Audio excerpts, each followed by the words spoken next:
मुख्यं श्रीरामदूतं शरणं प्रपद्ये शरदिंद समाकारे परब्रह्मस्वरूपिणी वासराबीजनिलये सरस्वती नमोस्तुते सदाशिवसमारम्भां शङ्कराचार्यमध्यमाम् अस्मदाचार्यपर्यन्तां वन्दे गुरुपरम्पराम् कर्पूरगौरं करुणावतारं संसारसारं मुनीन्द्रहारं सदा वसन्तं हृदयारविन्दे भवानी सहितं नमामि गङ्गातरङ्गरमणीयजटाकलापम् गौरीरन्दरविभूषितवामभागम् नारायणप्रियमनन्दमदापहारम् वाराणसीपुरपतिं भजे विश्वनाथं महायोगपीठे देवीवरथ्यां वरं पुण्डरीकाय दातुं मुनीन्द्रैः समागत्य दुष्टन्दमानन्दगन्धं परब्रह्मलिङ्गं भजे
संत सांगतात, संतांची ओळख करून देतात.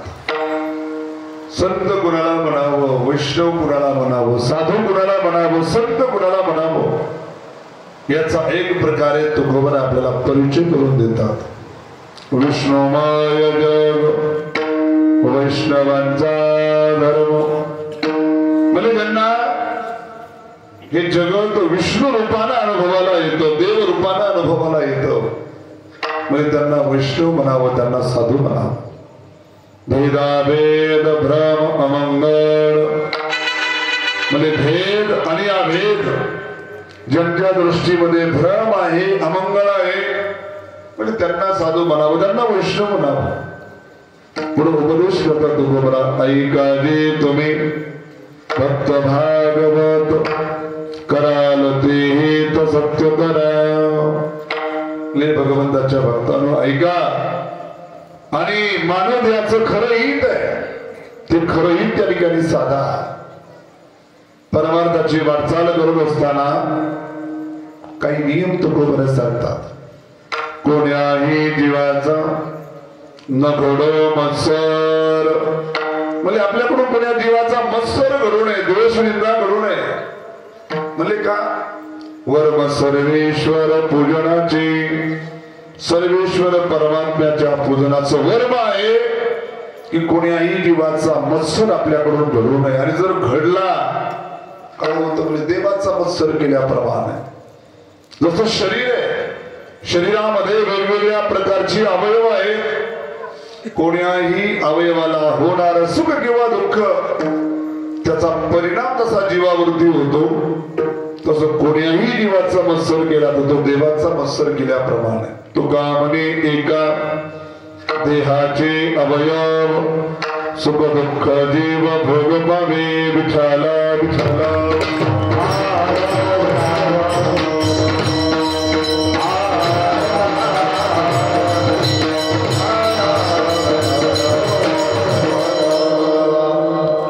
सेवेला प्रारंभ करण्यापूर्वी वक्तव्य नात्याने द्यावासा अल्पसा परिहारतो असा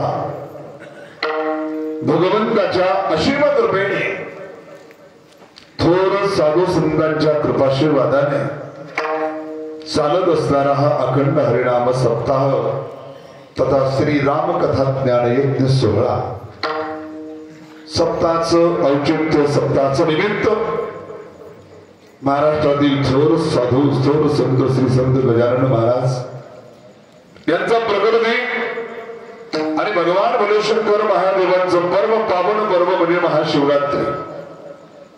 दोन्ही पर्व एकापासून प्रारंभ आणि एकावरती सांगता समारोप, दोन्ही पर्वाचा त्या ठिकाणी योग साधलेला आहे. या कार्यक्रमाच्या माध्यमातून श्री संत गजानन महाराज एक थोर साधू होऊन गेले, संत होऊन गेले. एक संतांची ती लाईन आहे, ती मांदी आली आहे. ज्ञानोबराय, नामदेव महाराज, नाथ महाराज, तुकोबराय, निळोबराय, ती एक वेगळी लाईन आहे. परंतु या 100-150 वर्षाच्या काळामध्ये काही साधू होऊन गेले. त्या साधूपैकी गजानन महाराजांचं नाव मोठ्या आदराने त्या ठिकाणी घेतल्या जातं. शेगाव निवासी गजानन महाराज त्यांचा प्रगट दिन, त्या दिवशी हा सप्ताह प्रारंभ झाला. आणि दुसरं पर्व महाशिवरात्रीचं पर्व. भगवान भोलेशंकर महादेव, महादेवांना सर्वात आवडतं पर्व कोणतं असेल तर त्या ठिकाणी शिवरात्री, महाशिवरात्री पर्व आहे. याचं वर्णन स्वतः शिवजी ब्रह्मदेव आणि भगवान विष्णूला शिव महापुराणामध्ये व्रत सांगतात की हे व्रत किती महत्वाचं. म्हणजे या महाशिवरात्री पर्वा दिवशी काय घडलेले, म्हणजे महाशिवरात्री पर्वा दिवशी महादेव शिवलिंग स्वरूपामध्ये प्रगट झालेले आहेत. शिव महापुराण कथामध्ये तुम्ही ऐकलं असेल, एक वेळेस ब्रह्मदेव आणि भगवान विष्णू यांच्यामध्ये वाद विवाद सुरू झाला. कशामुळे, तू मोठा की मी मोठा. आणि जगातले सर्वात जास्त वाद या गोष्टी करता होत असतात की कोण मोठा आणि कोण छोटा. वादाचं भांडणाचं युद्धामध्ये रूपांतर झालं. दोन देव एकमेकांविरुद्ध लढायला लागले. बाकी देवता भगवान भोलेशंकर महादेवाकडे गेले, म्हणले भगवान विष्णू आणि ब्रह्मदेव युद्ध करत आहेत. आणि त्यावेळेस दोघांच्या मधोमध अग्निस्तंभाच्या रूपानं त्या ठिकाणी शिवलिंग स्वरूपामध्ये शिवजी प्रगट झाले, महादेव प्रगट झाले. तो दिवस म्हणजे त्या ठिकाणी महाशिवरात्रीचा दिवस. आणि या महाशिवरात्रीच्या दिवशी दिवसभर त्या ठिकाणी व्रत करून, उपवास करून रात्री 4 प्रहरामध्ये 4 वेळा महादेवांचं पूजन करणं हा त्यातला विधी सांगितलेला. महाशिवरात्री कथा सांगण्यात आली की शिवरात्रीच्या दिवशी शिवपिंडीवर जर आपण जल अर्पण केलं, बेलाची पानं अर्पण केली, फुलं अर्पण केली तर कितीतरी पटीनं फळाची प्राप्ती होते. जसं गंगेमध्ये स्नान फळाचं म्हणजे पुण्य आहेच, परंतु कुंभमेळ्यामध्ये स्नान करणं त्रिवेणी संगमामध्ये ते काही आगळं वेगळं पुण्य, कितीतरी पटीनं अधिक पुण्य. तसं महादेवाला जल अर्पण करणं, बेलाची पानं अर्पण करणं, फुलं अर्पण करणं पुण्याचं काम आहे. परंतु विशेष पर्व जे उद्या पर्व आहे महाशिवरात्रीचं पर्व, आणि या पर्वा दिवशी जर त्या ठिकाणी आपण महादेवाला बेलाची पानं वाहिली, फुलं वाहिली, त्यांचं पूजन अभिषेक केला, इतर दिवसापेक्षा कितीतरी अधिक पटीनं फळाची प्राप्ती होते. म्हणून अशा प्रकारचं परम पावन पर्व जे महाशिवरात्रीचं पर्व, या दोन पर्वाच्या निमित्ताने चालत असणारा हा नामसप्ताह, आणि या नामसप्ताहातील आजची 6व्या दिवसाची कीर्तनाची सेवा ही माझ्याकडे आली. ग्रामस्थांच्या द्वारे, कार्यकर्ते मंडळीच्या द्वारे, महाराज मंडळीच्या वतीनं ही सेवा माझ्याकडे आलेली आहे.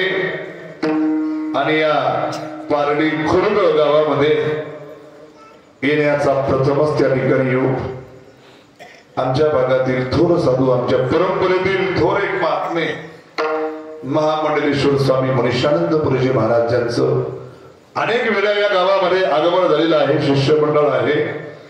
स्वामीजींच्या द्वारे प्रसादित कृपादित असणारं हे पारडी खुर्द गाव, आणि या गावामध्ये येण्याचा पहिलाच योग, आणि तो कीर्तनाच्या माध्यमातून प्रत्येक वेळेमध्ये उत्तम अशा प्रकारचे सर्व दिग्गज गुरुजन मंडळी, गायनाचार्य, मृदंगाचार्य यांच्या साहित्याने आपण सर्व देवावर, धर्मावर, संतावर प्रेम करणारे धर्मप्रेमी सज्जन भक्तिमती माता आपल्या सर्वांच्या उपस्थितीमध्ये प्राप्त वेळेमध्ये सेवा करायची. विठ्ठल विठ्ठल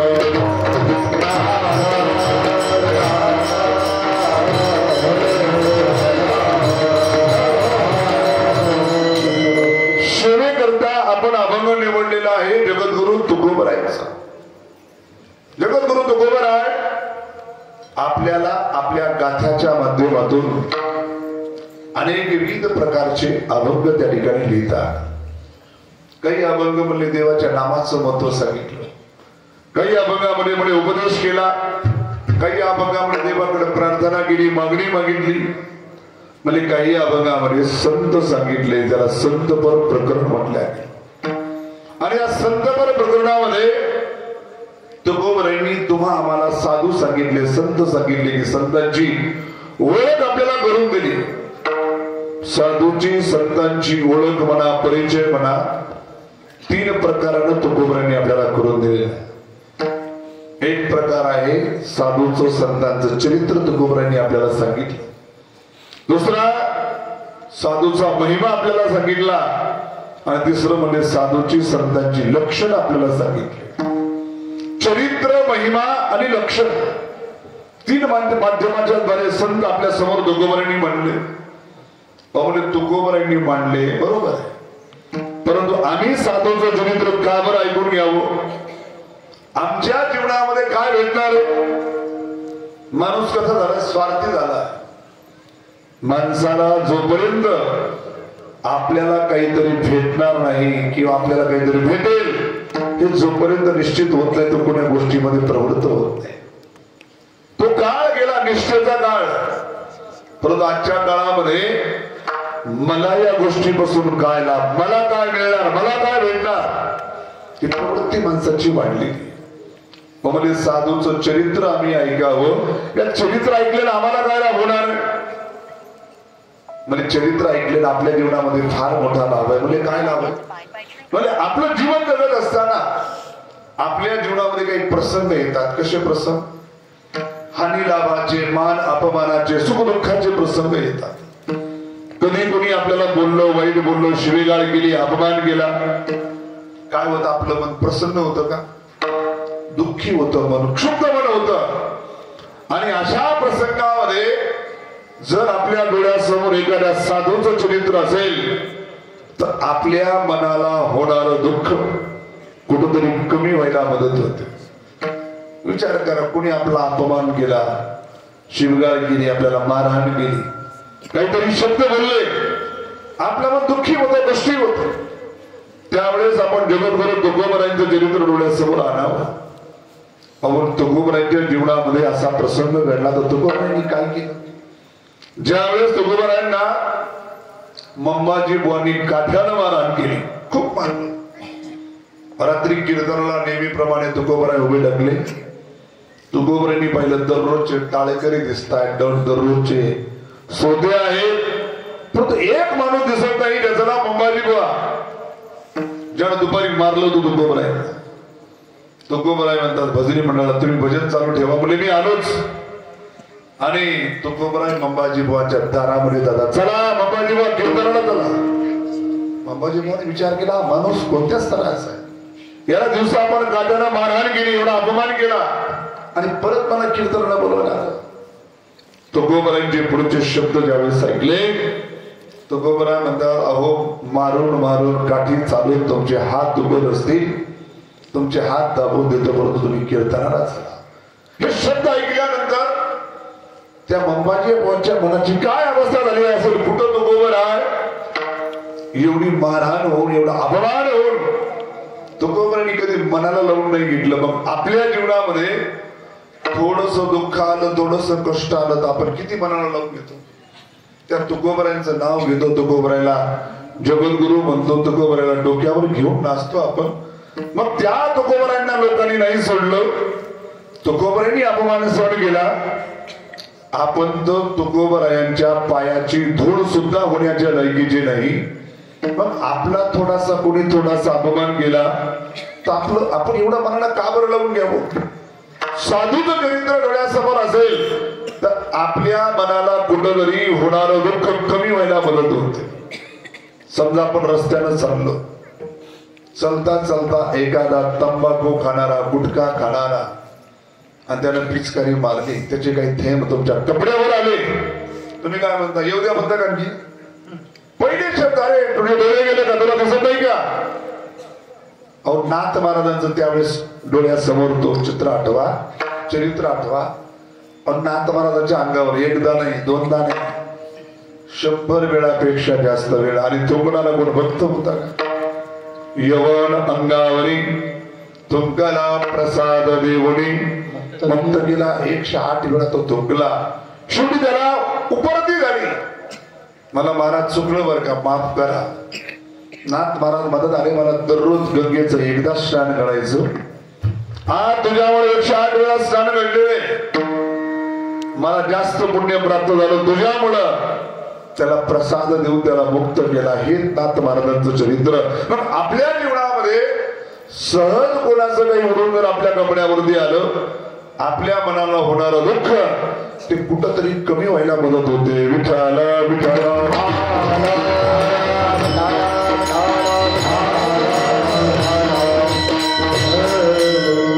म्हणून साधूचं चरित्र आपण जाणायला पाहिजे, ऐकायला पाहिजे, वाचायला पाहिजे. दुसरं म्हणले महिमा. साधूचा महिमा जाणायला पाहिजे. म्हणजे महिमा कशाला म्हणतात?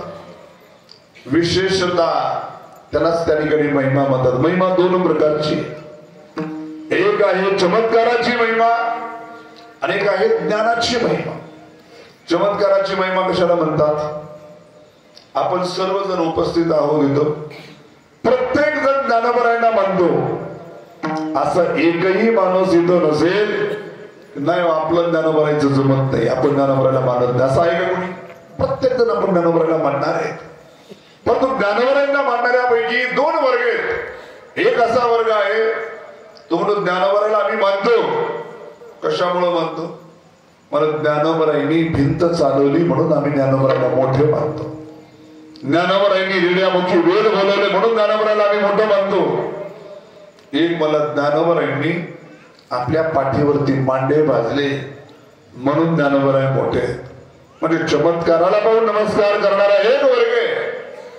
आणि दुसरा वर्ग म्हणजे आम्हाला चमत्काराशी काही देणं घेणं नाही, ज्ञानोबरायला आम्ही मोठं याच्यामुळे मानतो. म्हणून ज्ञानोबरायांनी आम्हाला ज्ञानेश्वरी दिली म्हणून ज्ञानोबराय मोठे. ज्ञानोबरायांनी अमृत अनुभव दिला, हरिपाठ दिला, अभंग दिले ज्ञानोबरायांचं तप पाहून, ज्ञानोबरायांचं ज्ञान पाहून आकर्षित होणारा एक वर्ग आणि ज्ञानोबरायांचा चमत्कार पाहून आकर्षित होणारा एक वर्ग. म्हणजे कोणता वर्ग कुणीकडे आकर्षित होतो? विठाला विठाला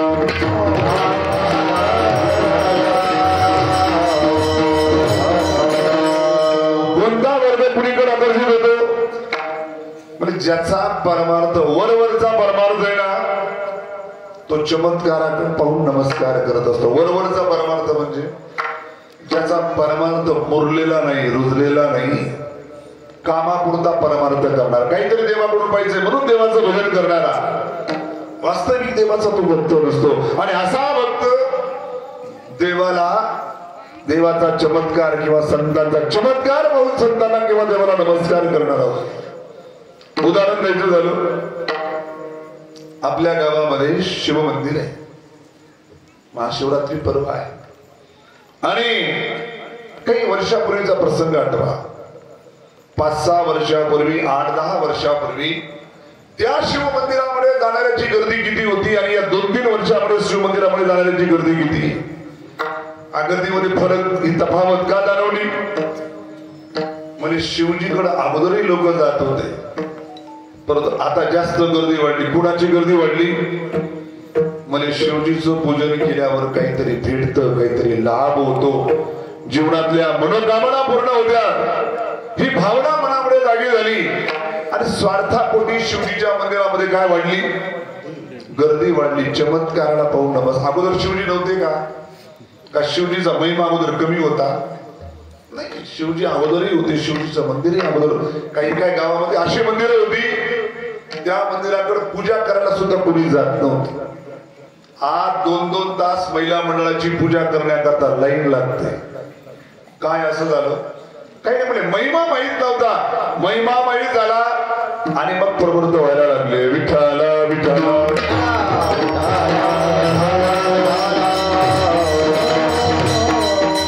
म्हणून महिमा जाणून घेतला पाहिजे. महिमा जाणल्याशिवाय माणूस कोणत्याच गोष्टीकडे प्रवृत्त होत नसतो. उदाहरण द्यायचं झालं, तुम्ही गुजरातला गेला असाल, पोरबंदरला.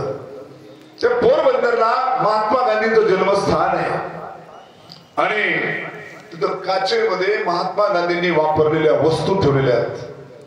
आम्ही ज्यावेळेस गेलो पाहिलं तर एक चप्पल अशी मस्तपैकी काचेमध्ये ठेवलेली, स्वच्छ कास, त्याला गालीच्या, त्याच्यावर फुल वाहिलेलं.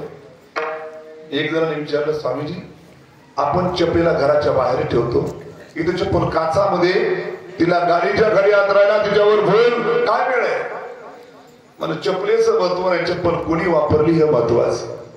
महात्मा गांधींनी चप्पल वापरली म्हणून या चप्पलेचा महिमा वाढला. महिमा वाढला म्हणून तिला चांगलं स्थान भेटलं, तिला फुल व्हायला भेटलं, लोक तिचं दर्शन घ्यायला लागले. कशामुळं? म्हणजे महिमा माहीत झाला. महिमा माहीत नसेल तर कोणी फेकून दिली असती बाहेर. तुम्ही म्हणाला मी कधी जावं, कुठं? पोरबंदरला जावं.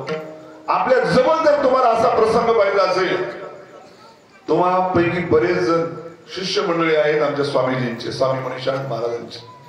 रुढीपाटी आश्रमावर तुम्ही बरेच जण गेला असाल. रुढीपाटी पासून स्वामीजीचा 4 किलोमीटरवर एक आश्रम आहे, 3 किलोमीटरवर अंधारवड मारुती म्हणतात. 3च किलोमीटर रुढीपाटी पासून पुढं तिथं स्वामीजींच्या, मनीष महाराजांच्या गुरुजींची समाधी आहे. जुनं एक हनुमान मंदिर आहे आणि त्या समाधीजवळ एक खोली आहे, ज्या खोलीमध्ये ते स्वामीजी राहायचे, मनीष महाराजांचे गुरु. तिथं एक काचेमध्ये स्वामीजीनं ज्या ज्या वस्तू वापरल्या, कोणत्या? स्वामी मनीषानंद महाराजांचे गुरु, ज्यांचं नाव गुरुनाम गुरु स्वामी दिव्यानंद पुरीजी महाराज. त्यांनी वापरलेली खडा, त्यांनी वापरलेली काठी, त्यांनी वापरलेली गोधडी, त्यांनी वापरलेली चप्पल, त्यांनी वापरलेला चष्मा, त्यांनी वापरलेले ग्रंथ, सगळ्या वस्तू अशा काचेमध्ये सजवलेल्या आहेत. त्या वस्तूंना का बरं महत्व प्राप्त झालं? म्हणून त्याच्या पाठीमागं महिमा जोडलेला आहे. त्या वस्तूला स्थान का प्राप्त झालं? म्हणजे मोठ्या महाराजांना त्या ठिकाणी वस्तू वापरलेल्या आहेत. विठाला विठा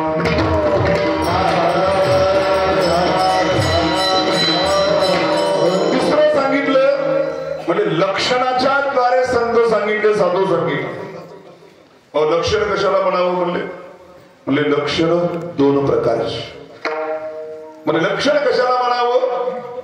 अनेक माणसापासून एखाद्या माणसाला ओळखण्याकरता त्याच्या सांगितल्या जाणाऱ्या खानाखुणा त्याला लक्षण म्हणतात.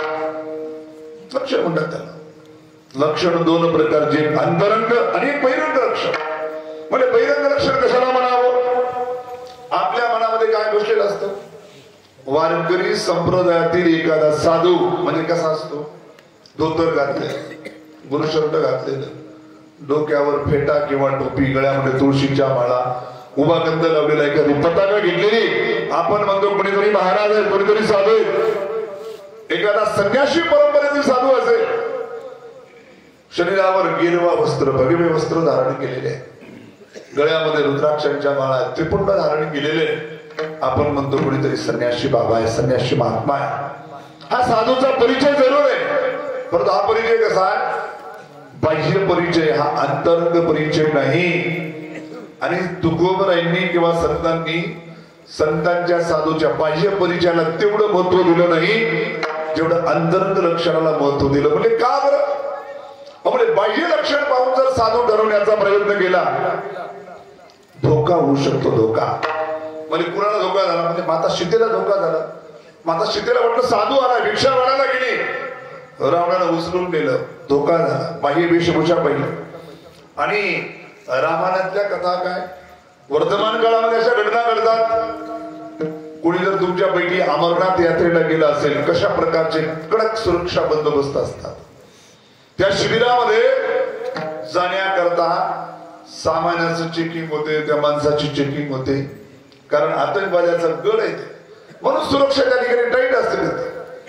आणि एखाद्या आतंकवादी त्या ठिकाणी साधूचा वेश धारण करून जातात, भगवी वस्त्र घातले, गळ्यामध्ये माळा घातल्या, त्रिपुंड धारण केला. आणि एखाद्या मिलिटरी मॅनला वाटलं अरे साधू है, साधू से क्या देश को धोखा है, जाओ बोले बाबा जी आप जाओ, ऐसे ही आपकी बॅग नाही चेक करणे.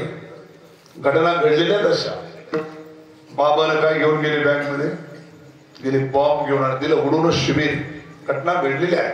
पण बाह्य वेशभूषा पाहून साधू ठरवण्याचा प्रयत्न केला तर धोका होऊ शकतो. पण बाह्य लक्षणाला तेवढं महत्व दिलं नाही जेवढं महत्व अंतरंग लक्षणाला दिलेलं आहे. साधूची अनेक अंतरंग लक्षणं तुकोबरायांनी आपल्या अभंगाच्या माध्यमातून मांडलेली.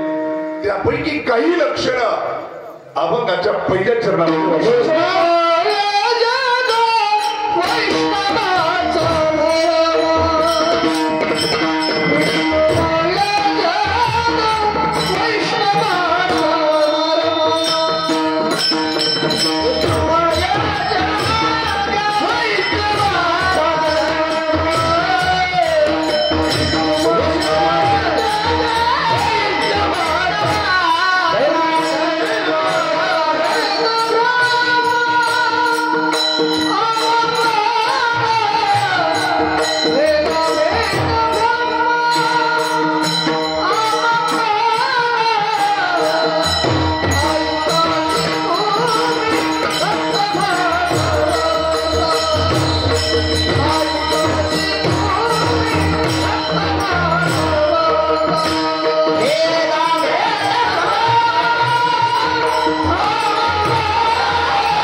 विष्णुमय जग वैष्णवांचा धर्म भेदाभेद भ्रम अमंगळ.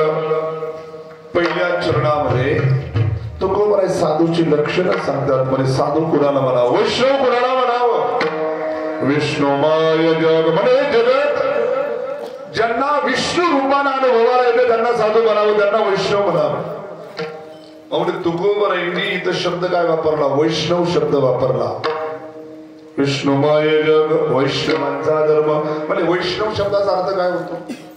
विष्णू हो अयम इति वैष्णव, जो विष्णूचा आहे, विष्णूचा भक्त आहे मग महादेवाचे भक्त तुकोबरांनी सोडून दिले का? दुसऱ्या देवाचे भक्त सोडून दिले का? अहो म्हणे नाही, हा भेद आपल्या मनामध्ये, देवाच्या मनामध्ये, संतांच्या मनामध्ये हा भेदच नाही.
नाही नका करू वाद. आपल्या देवामध्ये भेद करा. देव एकच आहे मुळामध्ये. आपण म्हणतो आपल्या धर्मामध्ये किती देव आहेत?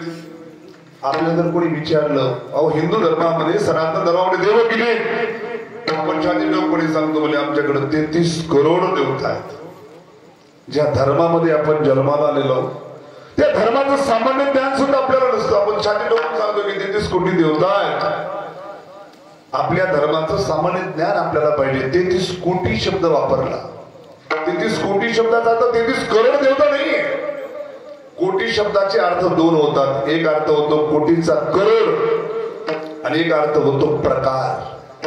33 कोटी देवता म्हणजे 33 प्रकारचे देवता आहेत, नक्की 33 करोड देवता. हिंदू धर्म सोडून इतर धर्मियांकडे पहा. धर्माविषयी त्या ठिकाणी त्यांना ज्ञान असतं, सामान्य ज्ञान असतं.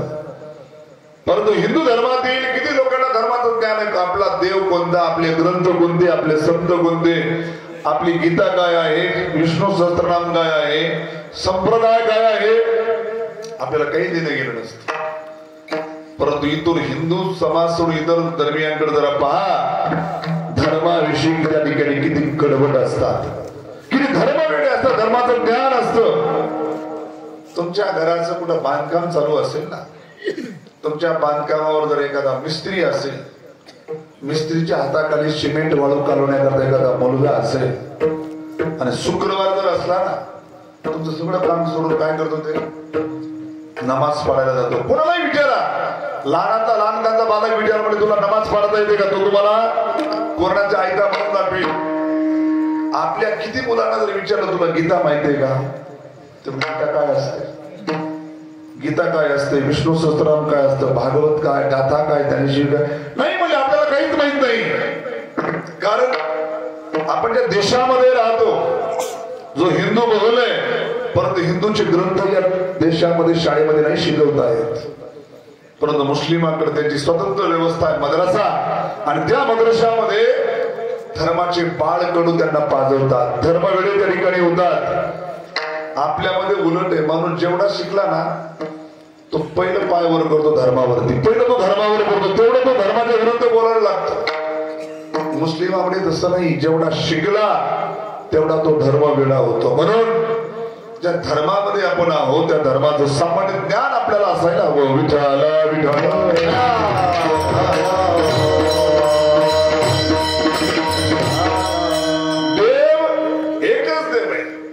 देव अनेक नाही, 33 प्रकारची असू शकतात. म्हणजे 33 प्रकार झाले, एक कसे बनतात?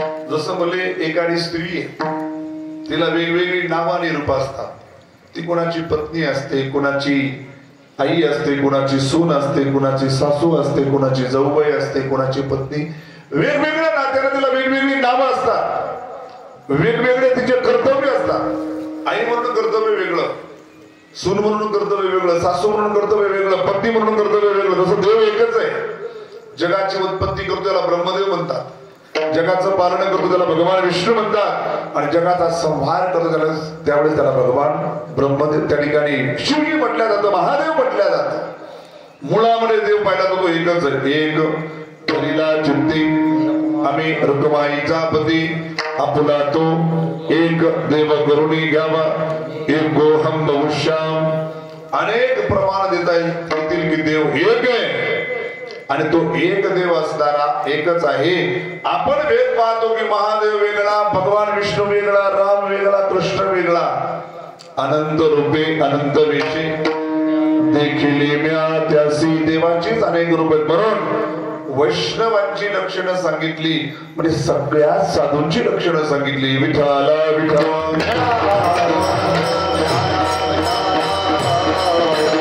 लक्षण सांगितलं विष्णुमय जग वैष्णवांचा धर्म. म्हणजे जगत आपल्याला दिसतं ना डोळ्यानं, हे साधूला संताला वैष्णवाला हे जग दिसत नाही म्हणजे देव दिसतो या जगामध्ये. अवले कसं शक्य आहे? जर आम्हाला हे दगड विटा माती घर रस्ते दुकान मकान शेत हे सगळं दिसत असेल तर साधूला तेच दिसायला पाहिजे. आणि साधूला जर देव दिसतो तो देव आम्हाला सुद्धा दिसायला पाहिजे. असं नाही की साधूला देवानं स्पेशल डोळे दिले, वेगळे डोळे दिले की त्यांना देवच दिसतो, हे जग दिसत नाही. साधूला एखादा चष्मा दिला देवानं की चष्मा घातला की जग दिसत नाही, देव दिसतो. आपले दोघांचे डोळे सारखेच आहेत. साधूचे काय आणि आपले काय, मग दोघांच्या दृष्टीमध्ये फरक का? म्हणजे फरक आहे. आपण कार्याकडे पाहतो आणि संत कारणाकडे पाहतात. कारण आणि कार्य तर समजतं ना. वडील कारण आहे, मुलगा काय आहे? कार्य आहे. कारण हे कार्य. तसं जगत आहे कार्य. आणि बनलं कुणापासून? म्हणजे देवापासून बनलेलं येतो वा इमानी भूतानी जायंती तेन जातानी जीवंती जयापासून हे सकळ महिमंडळ झाले. त्या भगवंतापासून सगळं जगत बनलेलं आहे. म्हणून या जगताचा कारण परमात्मा देव आहे आणि जगत त्या ठिकाणी कार्य आहे. आपण कार्य रूपाकडे पाहतो आणि संत त्या ठिकाणी कारण रूपाकडे पाहतात. उदाहरण द्यायचं झालं, आपण पैशाचं काही काम पडलं, घरामध्ये पैसे नाहीत, बँकेमध्ये पैसे नाहीत, पेरणीची वेळ आली, मग घरामध्ये असणाऱ्या महिलांचे दागिने काय करतो आपण? सोनाराकडे ठेवतो, बँकेमध्ये ठेवतो. सोनाराकडे ठेवल्यानंतर आपण म्हणतो बघा या अंगठ्या आहेत, हे त्या ठिकाणी डोरलंय, ही पाटली आहे. ते म्हणतो तुम्ही काय म्हणायचं तर म्हणा, माझ्या दृष्टीने एकच आहे, सोनं आहे, हे गोल्डच आहे. तो सोन्याच्या रूपाने पाहतो, आपण अलंकाराच्या रूपाने पाहतो. तसे जगत अलंकार आहे आणि जगताचं कारण सोनं म्हणजे परमात्मा आहे. विठाला विठाला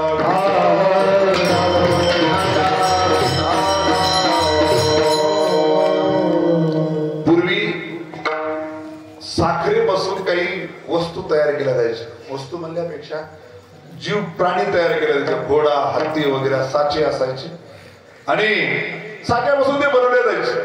मग दिसायला वरच्या रूपामध्ये काय? आपण चहा बनवायचा म्हणजे टाका एक घोडा चहा मध्ये, म्हणजे काय खीर बनवायची, 2 हाती टाका म्हणजे खिरीमध्ये. हाती टाका म्हणजे साखरेचे हाती बनवलेले. दिसायला आकार वेगवेगळे दिसते परंतु त्याच्यामध्ये भरलेलं काय आहे? साखर जशी भरलेली आहे तसे जगताचा आकार जरी वेगवेगळा दिसत असला परंतु या जगामध्ये भरलेलं काय आहे? म्हणजे परमात्मा भरलेला. सर्वभूती पाये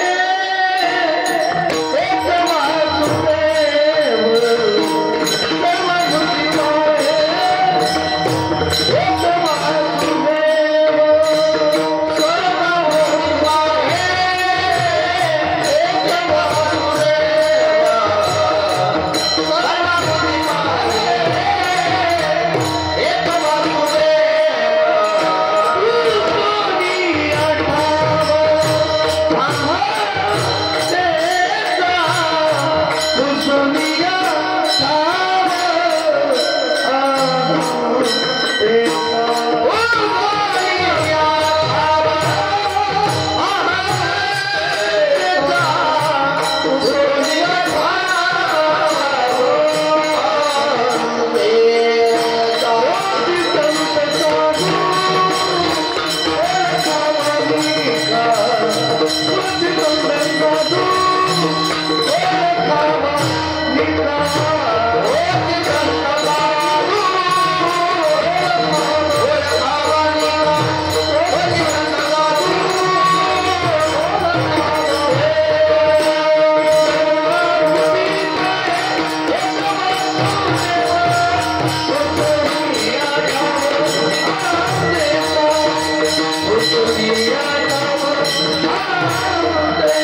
एक वासुदेव पसोरिया ठाव अहंदेचा सर्वांमध्ये देव पाहणं म्हणजे साधूचं लक्षण आहे.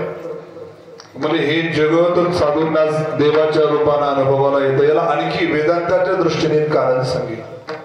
वेदांतामध्ये तुम्ही एक दृष्टांत ऐकला असेल अनेक वेळा. कोणता? रज्जू सर्पाकार भासी गेले जगदंबर. म्हणजे हलक्याशा अंधकारामध्ये, जास्त प्रकाश नाही जास्त अंधकार नाही. एखादा दोरीचा तुकडा दारासमोर पडलेला आहे आणि त्या दोरीच्या तुकड्याला पाहिले की भार झाला एखाद्याला कशाचा. हो म्हणजे साप निघाला, दारामध्ये साप निघाला. काठी आणा म्हणजे बॅटरी आणा. दोघं तिघं काठ्या घेऊन आले, दगड घेऊन आले, म्हणजे साप निघाला दारामध्ये. साप नव्हता, काय होती ती? दोरी होती. एकानं टॉर्च आणली आणि चमकवली. चमकवल्या बरोबर मला अरे साप नाही तर दोरी आहे. दोरीला आपण साप समजत होतो. मग जी भीती होती त्या दोरीपासून सापाची ती भीती निघून गेली.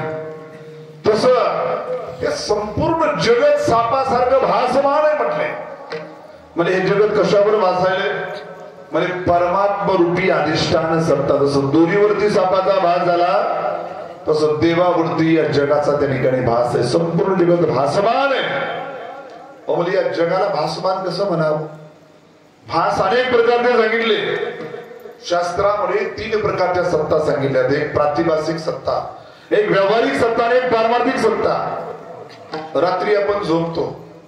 झोपेमध्ये एखाद्याला स्वप्न पडलं, एखादा माणूस तलवार घेऊन तुमच्या पाठीमागे लागला. स्वप्नामध्ये आपण घाबरतो.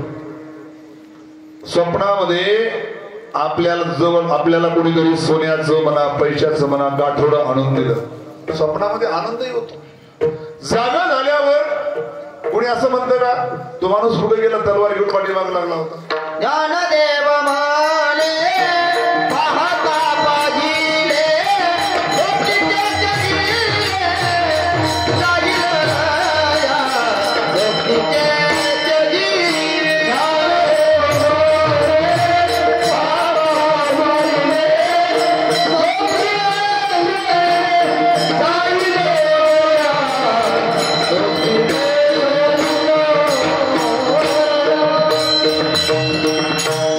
देव मने पाहता पाहिले स्वप्नीचे चेले जाईल लया.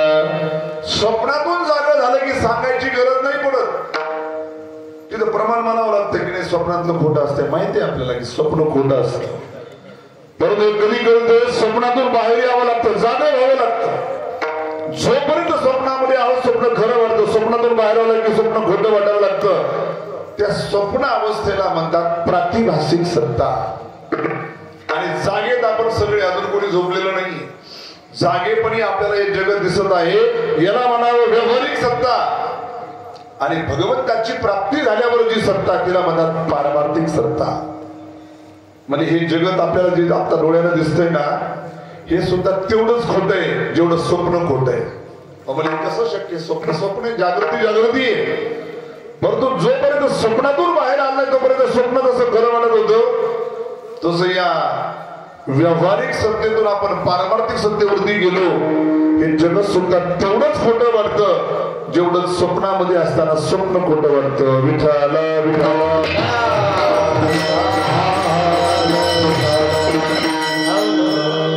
उदाहरण दिलं आपण सर्पाचं, दोरीचं. म्हणजे हे जगत देव कसा आहे हे आपल्याला सिद्ध करायचं. परमात्मा कसा आहे हे जगत नसून परमात्मा कसा आहे. म्हणजे शास्त्रामध्ये काही पारिभाषिक शब्द आहेत. काय शब्द आहेत? म्हणजे ज्याच्यावर भास होतो त्याला म्हणतात अधिष्ठान, भास होण्याला म्हणतात अध्यास, आणि जे भासल्या जातं त्याला म्हणतात अध्यस्त. जसं दृष्टांतामध्ये दोरी काय आहे? अधिष्ठान आहे. दोरीवरती सापाचा भास होणं हा अध्यास आहे. आणि दोरीवरती भास कशाला झाला? सापाचा. साप अध्यस्त आहे. आणि वेदांत शास्त्रामध्ये एक नियम सांगितला, अध्यस्त वस्तू ही अधिष्ठानापेक्षा कधीच वेगळी नसते. म्हणजे तो भासलेला साप दोरीपेक्षा वेगळा होता का? वेगळी सत्ता का? म्हणजे वेगळा नव्हता, भासला तो. तसं हा प्रपंच, हा संसार भासलेला आहे परमात्मरूपी अधिष्ठान सत्तेवरती. जसा दोरीवर साप भासला तसं देवावर हे जगत भासते. सर्पाची सत्ता वेगळी सत्ता नव्हती दोन्हीपेक्षा, तसं या जगाची सत्ता सुद्धा देवाच्या सत्तेपेक्षा वेगळी नाही. म्हणून जगत जगत रसून काय आहे, देव रूप आहे. विष्णुमाय जग वैष्णवांचा धर्म. पुढे सांगितलं भेदाभेद भ्रम अमंगल.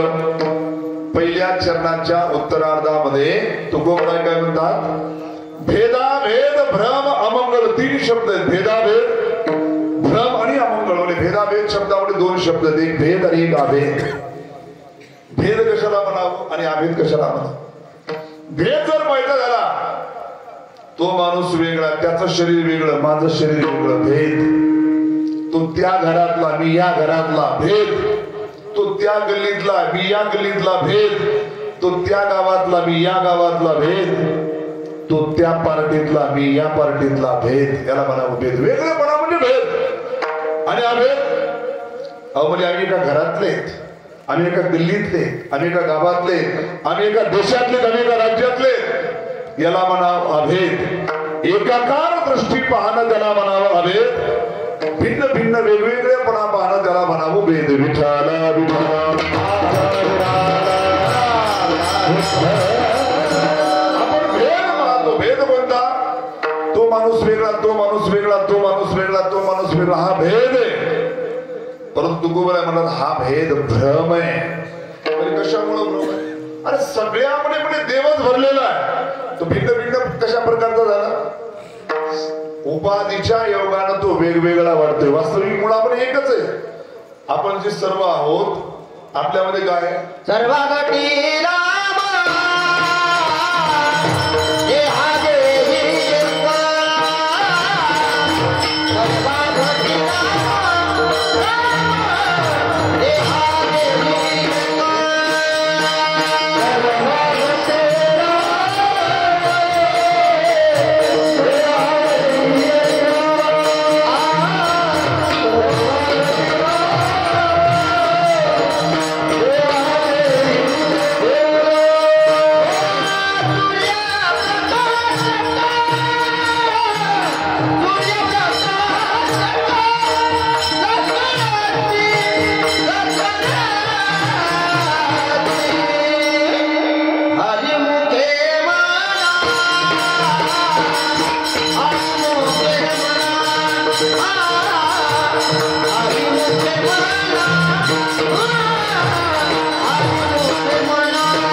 सर्वांच्या हृदयामध्ये कोण भरलेला आहे, विठ्ठल. जळी स्थळी भरला रिता ठाव नाही उरला. म्हणजे सगळ्यामध्ये जर देव असेल तर मग देव कोणता, छोटा देव, मोठा, जवळचा देव, दूरचा देव, हा भेदच नसायला पाहिजे.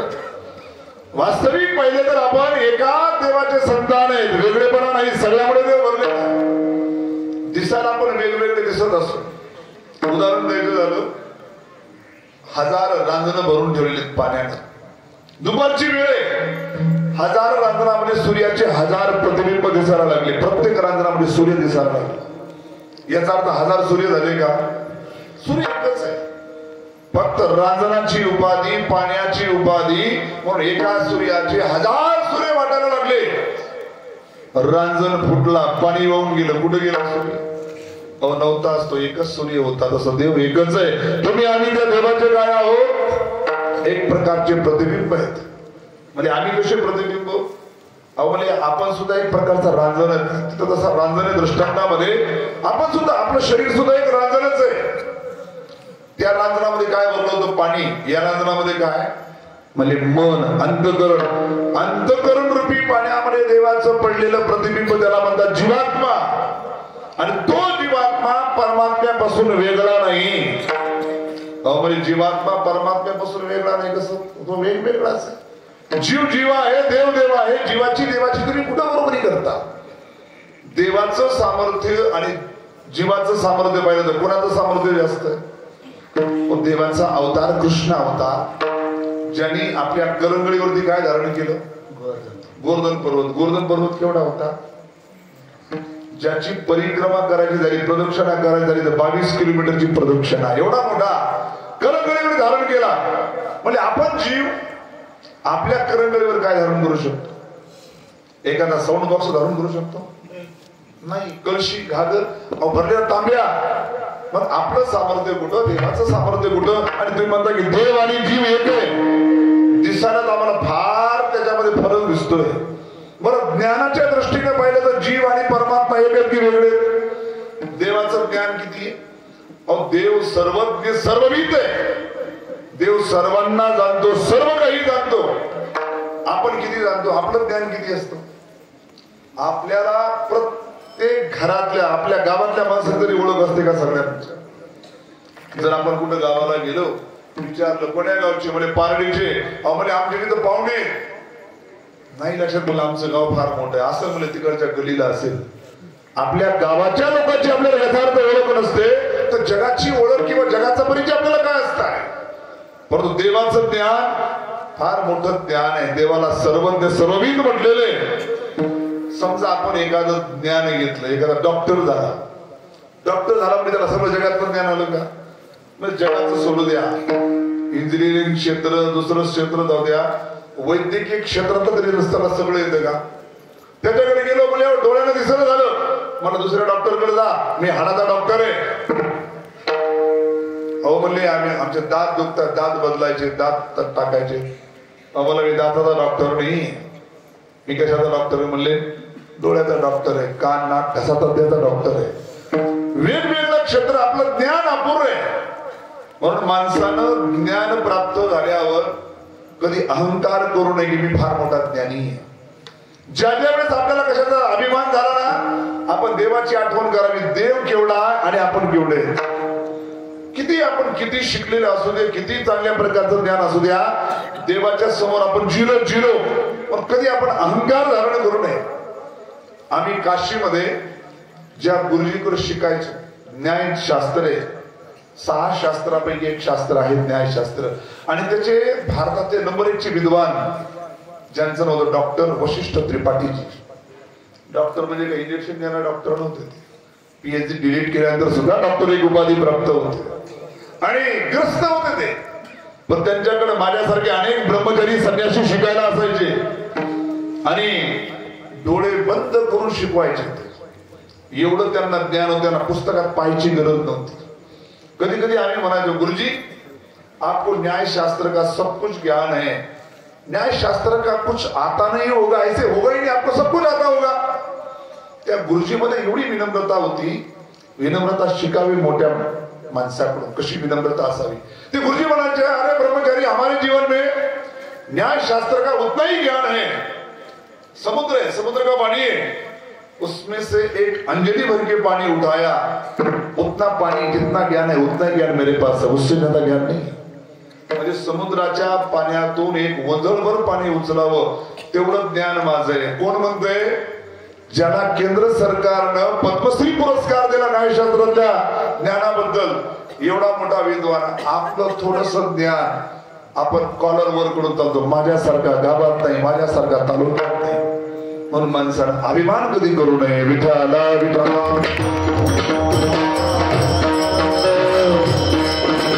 म्हणजे देव आणि जीव दोघांचं त्या ठिकाणी ज्ञान वेगळं आहे, ताकद सामर्थ्य त्या ठिकाणी वेगवेगळं आहे. मग दोघांमध्ये तर भेद दिसतो, म्हणजे भेद नाही. जीवामध्ये परमात्म्यामध्ये भेद नाही, अभेद आहे. म्हणजे भेद कशाने वाटायला लागला? उपाधीच्या योगाने भेद वाटायला लागला. राजनाची उपाधी जशी आली, पाण्याची उपाधी आली, तसं या शरीराची उपाधी, मनाची उपाधी, इंद्रियांची उपाधी. म्हणून तुम्ही आम्ही असे वेगवेगळे दिसायला लागलो. या उपाध्या सोडल्या सगळ्यामध्ये एकच गोष्ट भरलेली, ते म्हणजे चैतन्य. आणि चैतन्य रूपाने सगळे आपण कसे आहोत? एक आहोत. पण आपल्यामध्ये जो भेद दिसतो तो वेगळा, तो वेगळा. हा भेद भ्रम आहे. आणि तो कसा आहे म्हणले अमंगळ आहे. अमंगळ म्हणजे जोपर्यंत आपल्या मनामध्ये ना देव आणि मी वेगळा आहे, तो माणूस आणि मी वेगळा आहे, तोपर्यंत आपल्याला जन्म मरणाच्या चक्रामध्ये फिरावं लागतं. तोपर्यंत जन्म मरण आपलं समाप्त होणार नाही. विठाला विठाला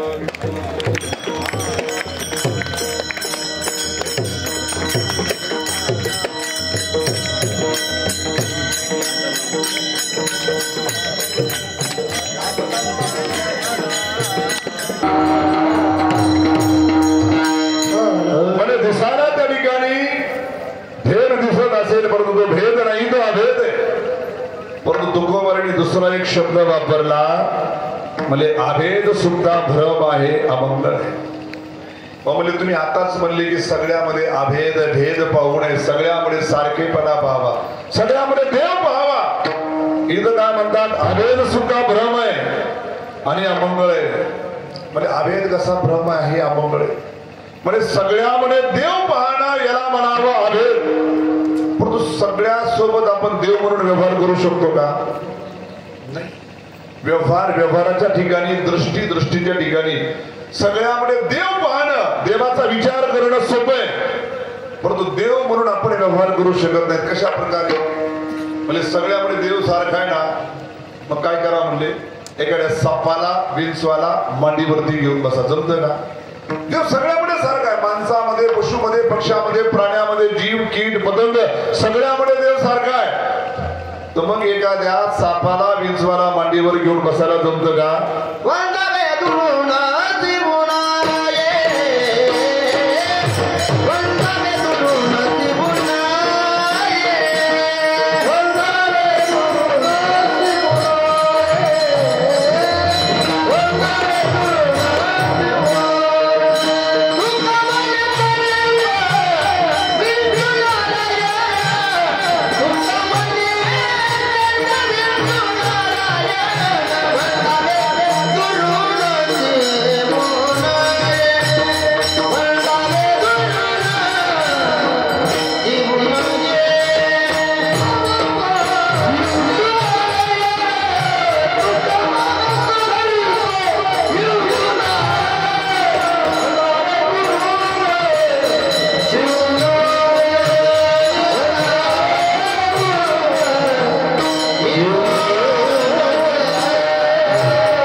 साप नारायण आहे मान्य, म्हणजे आम्हाला देव आहे, परंतु वंदावे धरून शिव नाही, त्याला जवळ घेण्याचा प्रयत्न करू नये. म्हणजे व्यवहार करता येत नाही देवासारखा. देव म्हणून सगळ्यामध्ये तुम्हाला हाती घोडा वाघ शिव सगळ्यामध्ये देव पाहता येईल, परंतु देव म्हणून त्याच्या जवळ जाण्याचा प्रयत्न केला काय होईल? म्हणजे वाघामध्ये देव, शिवामध्ये देव, दादा जवळ जमल का? सगळ्यामध्ये जरी देव सारखा असला तरी सगळ्या बरोबर देव म्हणून व्यवहार सारखा करता येत नाही. उदाहरण द्यायचं झालं, समजा कीर्तन झालं तर तुम्ही घरी गेले, आपापल्या घरी गेल्यावर एखादा मातृभक्त आहे, आईची सेवा करणारा, आई आजारी आहे, मला आई तुझी तब्येत बरी नाही, तुझे जरा पाय दाबून देतो, आईची सेवा करू लागला. तो सेवा करता करता त्याच्या पत्नीने पाहिलं, त्याची पत्नी सुद्धा कीर्तनाला होती. म्हणजे मालक तुम्ही ऐकलं का महाराजांनी कीर्तनामध्ये काय सांगितलं? सगळ्यामध्ये देव सारखा आहे. म्हणजे हो ऐकलं. म्हणजे तुमच्या आईमध्ये जेवढा देव आहे ना, तेवढा देव माझ्यामध्ये सुद्धा आहे. जर आईचे पाय दाबून झाल्यावर माझे सुद्धा पाय दाबू द्या, कारण सारखा देव आहे. जमतं का असं? पत्नीमध्ये देव पहा, आईमध्ये देव पहा, मुलाबाळामध्ये देव पहा, परंतु देव म्हणून सारखा व्यवहार कोणाशी करू शकत नाही. आणखी पुढचं उदाहरण द्यायचं झालं, म्हणजे तुमचा दृष्टांत जरा कमी पडतो, म्हणजे एखादा पती दाबू शकतो, पतीचे सुद्धा पाय दाबू शकतो, याच्यात नवल काय? म्हणून पुढचं उदाहरण सांगतो. एखादा शिष्य म्हणायला लागला, गुरुदेव नेहमी मी तुमच्या पाया का पडावं, मी तुमची सेवा का करावी? तुमच्यामध्ये देव तेवढाच. गुरु म्हणून गुरुमध्ये देव मोठा आहे, शिष्यामध्ये देव छोटा आहे. हरी व्यापक सर्वत्र समाना म्हटलेले सगळ्यामध्ये देव समान आहे. मग गुरुमध्ये तेवढा देव, शिष्यामध्ये तेवढा देव, तर मग नेहमी शिष्यानंच गुरुची सेवा का करावी, शिष्यानंच गुरुचं दर्शन का घ्यावं? शिष्य म्हणला आपण 15-15 दिवसाच्या बऱ्या 15 दिवस मी तुमची सेवा करायची, 15 दिवस तुम्ही माझी सेवा करायची, जमल का? अरे सगळ्यामध्ये जरी देव सारखा असला, गुरु गुरु आहे, गुरुची सेवा तरी गुरुकडून सेवा करून घेऊ नये. सगळ्यामध्ये दृष्टीने देव पाहता येतो, परंतु व्यवहारामध्ये सर्वांना त्या ठिकाणी एक रूपानं पाहता येत नाही. म्हणून व्यवहार दशेमध्ये भेद करावा लागतो आणि दृष्टी पाहण्याच्या दृष्टीने त्या ठिकाणी अभेद करावा लागतो. हे तारतम्य जमलं पाहिजे. सगळ्यामध्ये पाहण्याकरता त्या ठिकाणी नारायण पहा, परंतु नारायण म्हणून सर्वांसोबत व्यवहार करू शकत नाही. आम्ही हरिद्वारला शिकायला असताना आमच्या आश्रमाचे मोठे महाराज, त्यांचं 77-78 वर्ष वय होतं, वयोवृद्ध होते. त्यांना असं हाताला घेऊन चालवावं लागायचं. आणि गोशाळेमध्ये आम्ही फिरत असताना अचानक गोशाळेतला सांड आला तिकडून येत. आणि गोशाळेचे सांड भयंकर असतात, मोठमोठे असतात, त्यांना काही काम नसतं शेतातलं. आणि धावत येत होता. स्वामीजीनं पाहिला, बोले अरे ब्रह्मचारी चलो अंदर चलो, मंदिर में चलो. आणि मी मंदिरामध्ये नेता नेता स्वामीजीला म्हणतो, स्वामीजी उसमें भी भगवान है, हमें भी भगवान है, डरना क्या है? बोले पहले अंदर चलो, नहीं तो बताने लायक मैं नहीं रहूंगा, सुनने लायक तुम भी नहीं रह जाओ, चलो अंदर चलो पहिले. म्हणजे सगळ्यामध्ये देव सारखा आहे. गायीमध्ये देव आहे, बैलामध्ये देव आहे, परंतु त्यांना देवासारखा व्यवहार करू शकत नाही. ज्याचा जसा व्यवहार आहे तसा व्यवहार करावा लागतो. आणि सगळ्या सोबत जर सारखा व्यवहार करायला गेलो तर हानी होऊ शकते, नुकसान होऊ शकते. उदाहरण द्यायचं झालं अलीकडच्या काळातलं, कोरोनाच्या अगोदरच्या काळामध्ये आपल्या केंद्र सरकारनं एक नियम पास केला, एक कायदा पास केला, सीए नावाचा कायदा, भारत नागरिकता संशोधन बिल. कशासाठी सांगतोय की सगळ्यामध्ये देव पाहणं वेगळा विषय आणि सगळ्याला देव म्हणून व्यवहार करणं वेगळा विषय. त्या कायद्यामध्ये काय होतं, प्रावधान काय होतं, म्हणजे पाकिस्तान, बांगलादेश, अफगाणिस्तान या 3 देशामध्ये असणारे हिंदू, शीख, बौद्ध, ईसाई, पारसी यांना भारतामध्ये नागरिकता दिली जाईल, अशा प्रकारचा तो कायदा होता. त्यावेळेस देशामध्ये तुफान उठलं, मोठमोठे आंदोलन उभी राहिली. म्हणजे हा केंद्र सरकारनं अन्याय केलेला, भेदभाव केलेला आहे. म्हणजे काय भेदभाव केला, म्हणजे तुम्ही हिंदूला नागरिकता देता, शिखांना देता, ईसाईंना देता, पारशींना देता, बौद्धांना देता, मग मुसलमानांना काय तुमचं घोडं मारलंय, मुसलमानांना का नागरिकता देत नाही? म्हणून एवढा त्या ठिकाणी विरोध झाला. जागोजागी जिल्ह्याच्या ठिकाणी, तालुक्याच्या ठिकाणी, दिल्लीमध्ये एका ठिकाणी तर एवढं आंदोलन झालं, त्या जागेचं नव्हतं, शाहीन बाग. त्यावेळी तुमच्या कानावर नाव ऐकलं असेल, पेपरला वाचलं असेल. अनेक महिने तिथं आंदोलन झालं की सरकारवर आरोप करण्यात आला की सरकारने भेदभाव केला. विचार करून पाहिला आपण अभंगाच्या दृष्टीने तो भेदभाव होता का? केंद्र सरकारनं जो कायदा पास केला त्या कायद्यामध्ये भेदभाव होता का? तो भेदभाव गरजेचा होता. 3 देश आहेत, पाकिस्तान असेल, बांगलादेश असेल, अफगाणिस्तान असेल. 3 देशामध्ये कोण आहेत? सगळे मुस्लिम आहेत. आणि मुस्लिमांना मुस्लिमापासून धोका नाहीये. धोका कोणाला? धोका हिंदूंना आहे. जिथं जे अल्पसंख्याक आहेत त्या अल्पसंख्याकांना धोका आहे. म्हणजे कुठे धोका? तिथं काय झालं तुम्ही पाहिलं, काही महिन्यापूर्वी बांगलादेशमध्ये घटना घडल्या. कशा प्रकारे हिंदूंना रस्त्यावर आणून मारल्या गेल्या. हिंदू मुलींना, स्त्रियांना त्यांचे बलात्कार झाले, मंदिर तोडफोड झाली, पुजाऱ्यांना जेलमध्ये टाकलं, पुजाऱ्यांना मारलं. पाकिस्तानमध्ये बघा, बांगलादेशमध्ये बघा, अफगाणिस्तानमध्ये बघा, हिंदू सुरक्षित नाहीये. या देशामध्ये जेवढा मुस्लिम सुरक्षित आहे तेवढा इतर देशामध्ये त्या ठिकाणी हिंदू सुरक्षित आहे का? विचार करून पहा. ज्या वेळेस भारत आणि पाकिस्तान 2 वेगवेगळे देश झाले, कशा करता झाले? त्याचा हेतू काय होता? त्याचा हेतू हा होता की मुस्लिमांसाठी एक वेगळा देश तो म्हणजे पाकिस्तान आणि हिंदूसाठी एक वेगळा देश तो म्हणजे भारत. परंतु ज्या कामाकरता ज्या हेतून ही फाळणी झाली तो हेतू सिद्ध झाला नाही. त्यावेळी डॉक्टर बाबासाहेब आंबेडकरांनी, महात्मा गांधींनी सांगितलं, गांधीजी ज्याच्या करता तुम्ही देशाचे तुकडे करत आहात तो हेतू तरी पूर्ण होऊ द्या. जेवढे पाकिस्तानमध्ये हिंदू आहेत त्यांना इकडे बोलवा, इकडे जेवढे मुस्लिम आहेत त्यांना काय करा, तिकडे पाठवा. परंतु गांधीजींनी नाही ऐकलं. गांधीजी बोले जिसको जहां रहना है वहीं रहो. गांधीजी मोठे होते आणि गांधीजींची मर्जी चालली आणि गांधीजींची मोठ्या माणसाची थोडीशी झालेली चूक त्याला थोडीशी तरी कशी म्हणावं, आणि ती चूक आज केवढं मोठं स्वरूप तिनं वाचलेलं आहे. आज ज्या देशामध्ये काही लोक म्हणतात की या देशामध्ये भेदभाव केला जातोय, आपल्या देशाने कधी भेदभाव केला? आणि या देशाने जर भेदभाव केला असता, फाळणी झाल्यानंतर स्वातंत्र्य मिळाल्यानंतर या देशामध्ये 6 ते 7% असणारा मुस्लिम आज 70-75 वर्षानंतर 25-22% जवळपास पोहोचलेला आहे. आणि पाकिस्तानमध्ये त्या काळामध्ये 47ला हिंदू जो 7-8% होता तो आता 1% सुद्धा राहिलेला नाही. मग भेदभाव केला कोणी? आम्ही जर भेदभाव केला, तुम्ही 7% तुम्ही 1% आला असता, बरोबर? कुठं पोहोचलात तुम्ही? 25% आणि तिथं असणारा पाकिस्तानमध्ये असणारा हिंदू म्हणजे आज 1% आला, 7-8%, 10% असणारा. म्हणजे एक तर तुम्ही त्यांना मारलं, एक तर त्या ठिकाणी त्यांना देशाच्या बाहेर हकलून दिलं, किंवा त्यांना त्या ठिकाणी कन्वर्ट केलं, मुस्लिम बनवलं. आमच्या धर्मानं, आमच्या देशानं आम्हाला कधी भेदभाव शिकवलेला नाही. आपला धर्म काय शिकवतो? सर्वे भवन्तु सुखिनः सर्वे सन्तु निरामया. आपल्या साधू संतांनी असं नाही म्हटलं हिंदू भवन्तु सुखिनः, असं नाही म्हटलं सर्वे भवन्तु सुखिनः.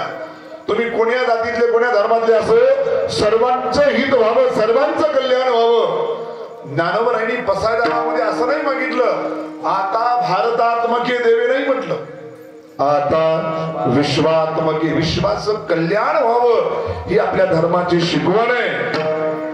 परंतु जिथं भेद करायला पाहिजे तिथं भेद करायलाच पाहिजे. केंद्र सरकारनं जो कायदा पास केला, सीए नावाचा कायदा, तो मुस्लिमांना वगळलं, हे चांगलंच केलं.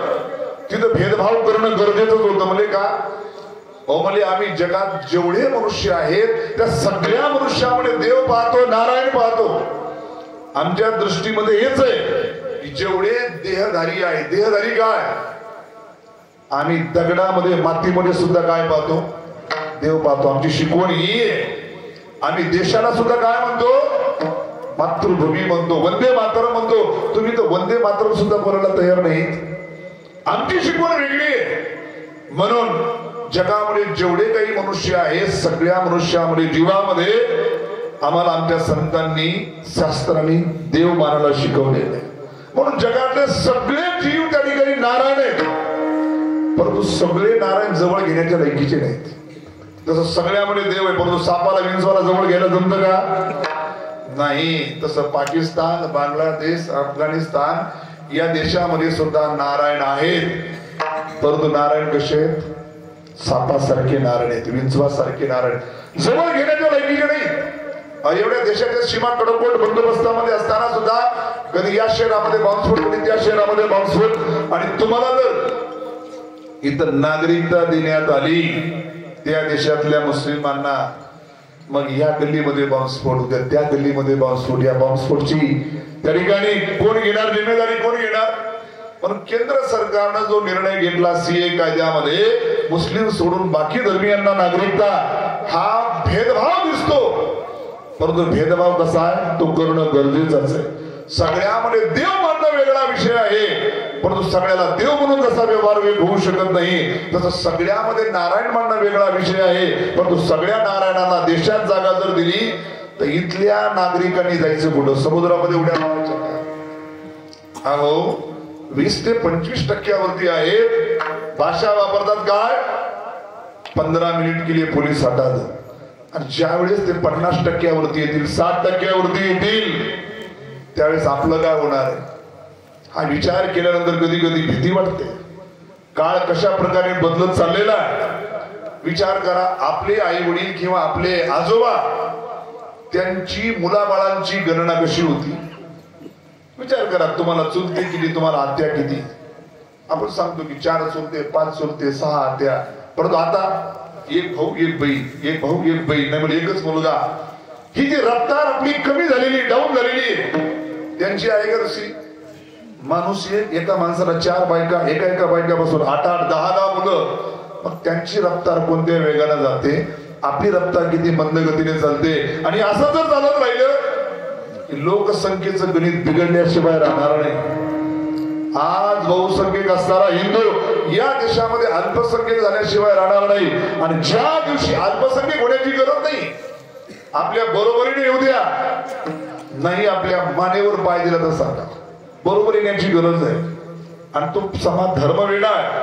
आपण म्हणतो की आपलं काम नाही, ते आम्ही पक्षाचं काम आहे. आपल्याला काय देणं घेणे? अगोदर आपला देश आहे, अगोदर आपला धर्म आहे आणि नंतर पक्ष आहे. विठाला विठाला सगळ्यामध्ये देव पाहणं त्या ठिकाणी अभेद आहे, परंतु सगळ्यासोबत देव म्हणून व्यवहार करू शकत नाही. म्हणून म्हटलं भेदाभेद भ्रम अमंगळ. आणि त्यानंतर उपदेश केलेला आहे अभंगाच्या दुसऱ्या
ऐकादी तुम्ही भक्त भागवत कराल तेही तो सत्य करा. विठोबा रुक्माई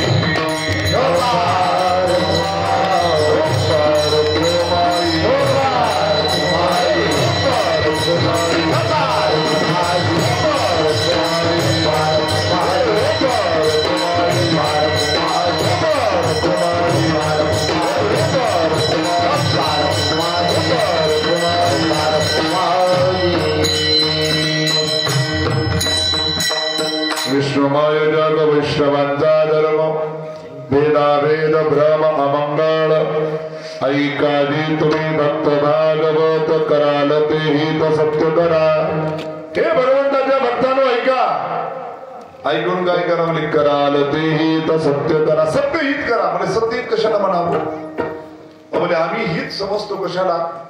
एखाद्याला नोकरी लागली तो म्हणतो हित झालं, एखाद्याचं लग्न झालं तो म्हणतो हित झालं, एखाद्याला मुलबाळ झालं तो म्हणतो हित झालं, एखाद्याला जमीन घेतली तो म्हणतो हित झालं. परंतु या संसारातील हिताच्या भावना कायम हित नसते. याच्या संसारामध्ये आज हे भेटलं तर उद्या दुसरंच पाहिजे असतं, 4 दिवसानं तिसरंच पाहिजे असतं, वर्षानं 5 वर्षानं आणखी काहीतरी दुसरंच पाहिजे असतं. खरं हित कशाला म्हणावं? जे हित झाल्यावर दुसरं जगातलं कोणतं हित व्हावं ही कामना तिथं शिल्लक राहत नाही, त्याला खरं हित म्हणा. संसारामध्ये असं काही आहे का जे भेटलं की सगळं भेटल्यासारखं? नाही. माणसाला किती भेटू द्या, काही भेटू द्या, त्याला अजून काहीतरी शिल्लक पाहिजेच असतं, अजून त्याची मागणी काहीतरी असतेच. परंतु एक हित असं आहे म्हणजे भगवंताची प्राप्ती.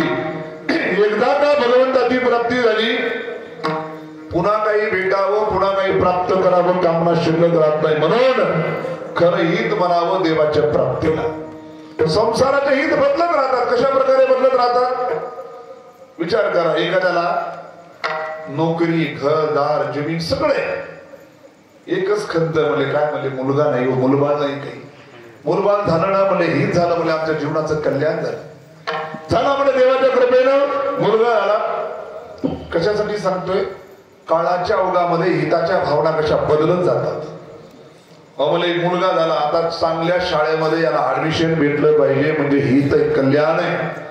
भेटलं चांगल्या शाळेमध्ये ऍडमिशन, वर्ग दर वर्ग करत करत तो 10वीला पोहोचला.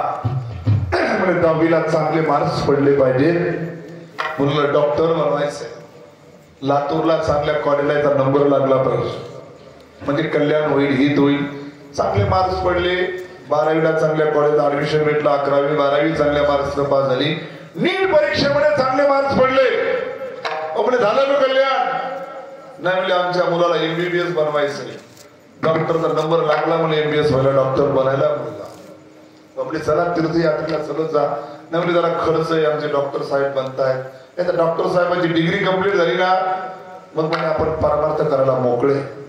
म्हणजे डिग्री कंप्लीट झाली, आता चांगल्या ठिकाणावर त्याला एक दवाखाना टाकून द्यायचा, म्हणजे त्याचं ते बघून घे. दवाखाना टाकून दिला, म्हणजे आता चला की म्हणजे डॉक्टर साहेबांची जेवायची व्यवस्था नाही. लग्न झालं डॉक्टर साहेबांचं, मग चातुर्मासाला जाऊ म्हणले पंढरपूरला, तिकडं 4 महिने डॉक्टर साहेबाचं लग्न झालं. डॉक्टरला एक डॉक्टरी नाही. म्हणजे आता चला ना, म्हणजे शेवटची इच्छा आहे का, एकदा नातवाचं तोंड पाहावं. एकदा नातू पाहिला ना, मग घराकडे नाही आलं तरी चालत. झाला देवाच्या कृपेने नातू झाला. म्हणजे आता चला की म्हणजे कशाचा आता चला, सुनबाईची ओपीडी, मुलाची ओपीडी, दोघं तिकडं दवाखान्यामध्ये. या लेकराला सांभाळायचं कोणी? बसले त्या लेकराला सांभाळत, त्याची शाळा, त्याची 10वी, त्याची 12वी, त्याचा दवाखाना, हे टप्पे बदलत बदलत बदलत एक दिवस आपला टप्पा येतो, या जगातून जाण्याचा, मरण्याचा, मृत्यूचा टप्पा. परंतु संसारातील एकही टप्पा पूर्ण होत नाही. आज हे पाहिजे तर उद्या ते पाहिजे, चालूच राहतं. म्हणून खरंही जर कोणतं असेल ते म्हणजे देवाची प्राप्ती, भगवंताची प्राप्ती. म्हणून तुकोबरे म्हणतात, कराल ते हेत सत्य करा. परमार्थ करत असताना काही नियम तुकोबरे सांगतात. कोण्याही जीवाचा नघडो मत्सर, वर्म सर्वेश्वर पूजनाचे. म्हणजे आपल्याकडून कोण्या जीवाचा मत्सर घडू नये. मत्सर कशाला म्हणतात? आपल्यापेक्षा कुणाचं काही चांगलं झाल्यावर आपल्या मनामध्ये वाईट भावना येणं, त्यालाच म्हणतात मत्सर. म्हणजे मत्सर होतो कुणाचा? जवळच्या माणसाचा होतो की दूरच्या माणसाचा होतो? जेवढा जवळचा माणूस तेवढा मत्सर जास्त होतो. मी तुम्हाला सांगितलं, आमच्याकडं 50 फुटावर विहिरीला एवढं पाणी लागलं, 2 मोटरला उपसत नाही. तुम्हाला काही देणं घेणं काही नाही. परंतु तुम्हाला 80 फूट विहीर खोदून पाणी नाही लागलं, तुमचा सक्का भाऊ बांधाच्या पलीकडून त्याला जर 60 फुटावर 2 मोटरीचं पाणी लागलं, तुमच्या मनामध्ये काय वाटतं? मी काय पाप केलं होतं? 80 फूट खोदली, मला काय लागलं नाही. मनामध्ये जी असूयाची भावना आहे, यालाच मत्सर म्हणतात. जेवढा जवळचा म्हणून तेवढा मत्सर होतो. पण मत्सर कुणाचाही करू नये. मत्सर करू नये, द्वेष करू नये, निंदा करू नये. मत्सर, द्वेष, निंदा केल्याचे 2 प्रकारचे नुकसान आहेत. पहिलं नुकसान कोणतं? म्हणजे दुसऱ्याची निंदा, द्वेष, मत्सर केला तर त्यानं केलेलं पाप आपल्या डोक्यावर येऊन बसते. दुसऱ्याची निंदा, द्वेष करणं म्हणजे काय आहे?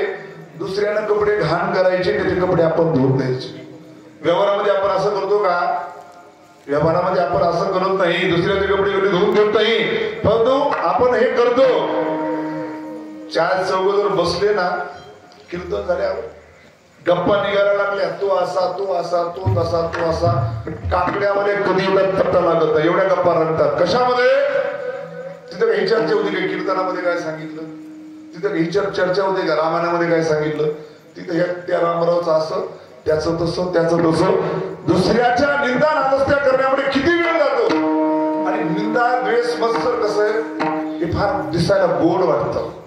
माणसाला कळत नाही की हे घातक आहे. निंदा कसं आहे, गोड विष आहे. गोड विष. विष कडू असतं बरोबर, विष कसं आहे, गोड विष आहे. त्या ठिकाणी गोड वाटतं, परंतु फार घातक आहे. म्हणून कधी कुणाचा द्वेष करू नका, मत्सर करू नका, निंदा करू नका, नाहीतर त्याचं पाप तुम्ही धुवाल. दुसरं नुकसान कोणतं? म्हणजे आपली जी बुद्धी, आपलं जे मन आहे, या मनामध्ये या गोष्टी भरतात. कोणत्या? तो माणूस व्यभिचारी, तो माणूस भ्रष्टाचारी, तो माणूस आगाऊ, तो माणूस असा, तो माणूस तसा. हे सगळं कुठे भरलं जातं? आपण वहीवर लिहून ठेवतो का? नाही, इथं मेमोरी अशी मोबाईल मध्ये मेमोरी असते ना, तसं डोक्यामध्ये मेमोरी, सुपर मेमोरी असते. मोबाईलची मेमोरी काय त्याच्यापुढं? मोबाईलच्या मेमोरीपेक्षा कितीतरी स्ट्रॉंग मेमोरी म्हणजे मनाची आहे. परंतु या मेमोरीमध्ये जर आपण कचरा भरत गेलो, काय तो माणूस तसा, तो माणूस तसा, तो माणूस तसा, तो माणूस तसा, आपलं डोकं राहणार नाही. डोकं कचरा कुंडी होऊन जाईल, आणखी खाली होऊन जाईल, उकिरडा होईल. उकिरडा माहितीये ना तुमच्याकडे काय म्हणतात? उकिरडा म्हणतात. आपलं डोकं आहे त्याला उकिरडा बनवू नका. काय घेणे दुसऱ्यापासून? तो कसा वागतो, तो कसा वागतो. आपण काय गुप्त घेतलं का सर्वांचं? ज्याला जसं मागे तसं वागू द्या. आपल्या मनामध्ये चांगले विचार ठेवा. पण आपली बुद्धी कशी असते? कुणाविषयी कुणी काही चांगलं सांगत असेल ना, आपण विश्वास ठेवत नाही. कोणी जर तुम्हाला सांगितलं ना, अहो अमुक माणसानं नवरात्रीमध्ये नुसत्या पाण्यावर उपवास केला व अन्नाचं सेवन नाही केलं, फराळ सुद्धा नाही केला, आपण काय करतो? लगेच सेव्ह करतो आपल्या मेमोरीमध्ये. काय खरंय म्हणजे सगळे झोपल्यावर पाणी खात असेल. विश्वास, चांगल्या गोष्टी विश्वास नसतो. आणि जर कुणाचं काही वाईट ऐकलं, मलाही तसंच वाटत होतं, मी उडत ऐकलं होतं, आणि लगेच आपल्या मेमोरीमध्ये आपण फिक्स करतो, सेव्ह करतो की हा माणूस असा. त्यानं होतं का? तो माणूस समोर आला की मन असे ना, या मोबाईलला तरी बटन दाबावं लागतं, फाईल ओपन करावी लागते, ही मनाची फाईल आपोआप ओपन होते.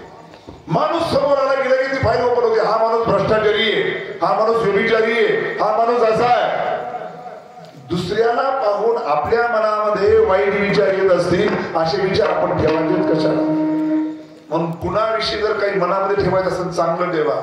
कुणालाही पाहिलं की आपली फाईल चांगली ओपन व्हावी. हा माणूस सज्जन आहे, हा माणूस पारमार्थिक आहे, हा माणूस दानशूर आहे, हा माणूस अन्नदाता आहे, हा माणूस असा आहे. कुणाविषयी ठेवायचं असेल तर चांगले विचार ठेवा. डोक्याला कचरा कुंडी बनवून देऊ नका, आणि डोक्याला त्या ठिकाणी उकिरडा बनवू देऊ नका. जर डोक्यामध्ये असे घाण विचार भरलेले असतील, तो तसा, तो असा, तर या डोक्यामध्ये काही चांगला विचार नाही येणार. तुम्ही उकिरड्यावर बसून चांगला विचार येतो का? घाण वास येतो उकिरड्यावर. तसं या मनामध्ये जर असे विचार भरलेले असतील, समजा तुम्हाला परमार्थ राहू द्या, तुम्हाला एखादी स्पर्धा परीक्षा पास करायची, IAS व्हायचे, तुम्हाला मोठी परीक्षा पास करायची, आणि परीक्षा पास करण्याकरता, अभ्यास करण्याकरता मन कसं लागतं? मन सूक्ष्म लागतं, शार्प बुद्धी लागते. मठ बुद्धी, जड बुद्धीच्या द्वारे माणूस मोठा होत नसतो. आणि मठ बुद्धी, जड बुद्धी कशाला होते? हे असला कचरा भरल्यानं. तुम्हाला पेन्सिल माहिती? पेन्सिल, आपण पेन्सिलला काय करतो? शॉर्पनरनं त्याला एकदम टोकदार बनवतो.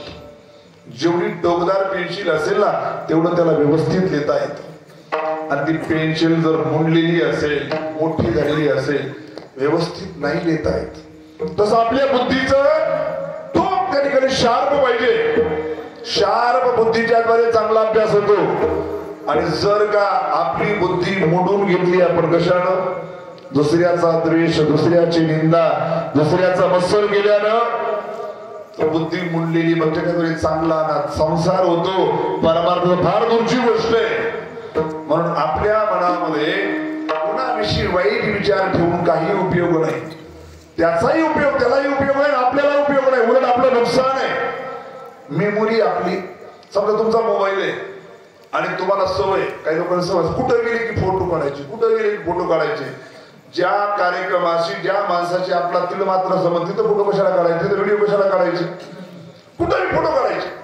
आणि घरी कार्यक्रम फोटो काढा ना, म्हणजे मेमोरी सगळी संपली.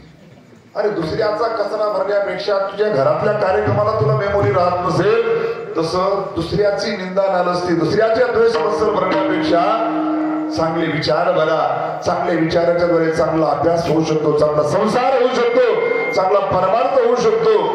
म्हणून तुकोबरा म्हणतात, कोण्याही जीवाचा न घोडो मत्सर, वर सर्वेश्वर पूजनाचे. म्हणजे का मत्सर करू नये? म्हणजे वर्म सर्वेश्वर पूजनाचे. सर्वेश्वर परमात्म्याच्या पूजनाचं ते वर्म आहे. वर्म म्हणजे सगळ्यामध्ये देव आहे. मग कुणाचाही मत्सर केला, कुणाचाही द्वेष केला, कुणाची निंदा केली, तर कुणाची निंदा केल्याप्रमाणे होईल देवाची. कारण सगळ्यामध्ये देव भरलेला आहे. जसं शरीर आहे, शरीरामध्ये अवयव आहेत, डोळे, नाक, कान, हात, पाय. कोणी 2 काठ्या तुमच्या पायावर मारल्या, कोणी 2 काठ्या तुमच्या हातावर मारल्या. दुःख कोणाला होतं? जीवाला दुःख होतं. कोणी तुमचे पाय दाबून दिले, हात दाबून दिले, डोकं दाबून दिलं, सुख कोणाला होतं? जीवाला होतं. इंद्रियाला होणारं सुख किंवा दुःख त्याचा परिणाम जसा जीवावरती होतो तसं कोण्याही जीवाचा मत्सर केला, कोण्याही जीवाचा द्वेष केला, कोण्याही जीवाचा मत्सर द्वेष निंदा केली तर ती त्या जीवाची त्या देवाची आहे. म्हणून कोण्याही जीवाचा नकडो मत्सर. कशा प्रकारे ते सांगितलं शेवटच्या ठिकाणी.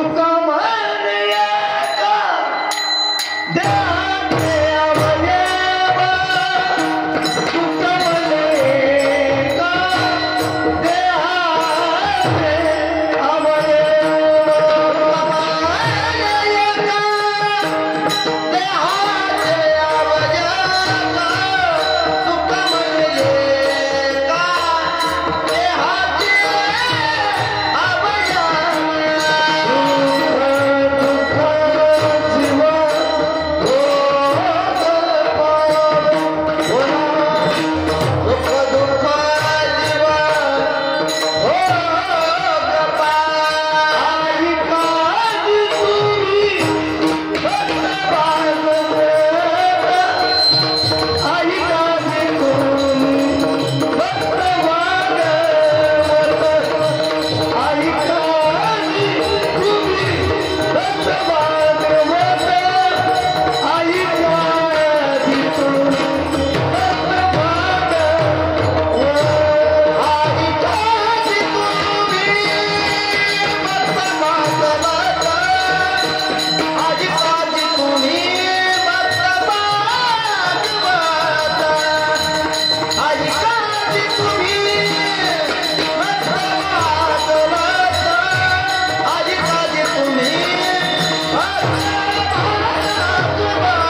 भक्त भागवत कराल ते हित सत्य करा ज्ञानेश्वर माऊली नाराज माऊला ज्ञानेश्वर माऊली नाराज माऊला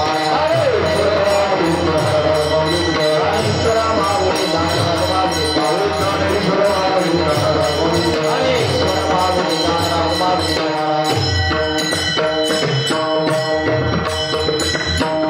विठ्ठल